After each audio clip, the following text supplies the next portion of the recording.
يضلل فلا هادي له وأشهد أن لا إله إلا الله وحده لا شريك له وأشهد أن محمدا عبده ورسوله يا أيها الذين آمنوا اتقوا الله حق تقاته ولا تموتن إلا وأنتم مسلمون يا أيها الناس اتقوا ربكم الذي خلقكم من نفس واحدة وخلق منها زوجها من بث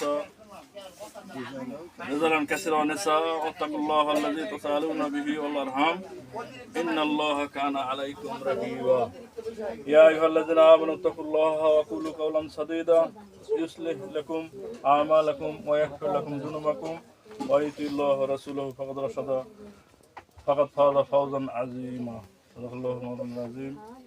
সমস্ত প্রশংসা সেই মহান রব্বুল আলামিনের জন্য, যার অসীম অনুগ্রহে আছে আমরা গুনাহগার বান্দা। রাসূল সাল্লাল্লাহু আলাইহি সাল্লামের একটি সুন্নতের বিধান আমরা বিবাহ অনুষ্ঠানে উপস্থিত হতে পেরেছি, সবাই বলি আলহামদুলিল্লাহ। আলহামদুলিল্লাহ। দরুদ ও সালাম সে বিশ্ব মানবতার মুক্তি দিশারি, যার অনুপম চরিত্র আমাদের সকলের জীবনে অনুকরণীয় এবং অনুসরণীয়। সবাই তার উপর একটি দরুদ পড়ি সাল্লাল্লাহু আলাইহি ওয়াসাল্লাম।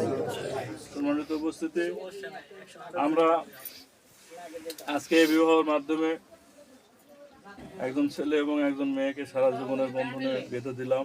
তারা একসঙ্গে এখন সারাটা জীবন একে অপরের সাথী হিসাবে, সুখ দুঃখের সাথী হিসাবে পাশে থাকবে, সংসার জীবন পরিচালনা করবে। আল্লাহ পাক তাদের অবশ্যই যেন নেক সন্তান দান করে, তাদের সংসারে যেন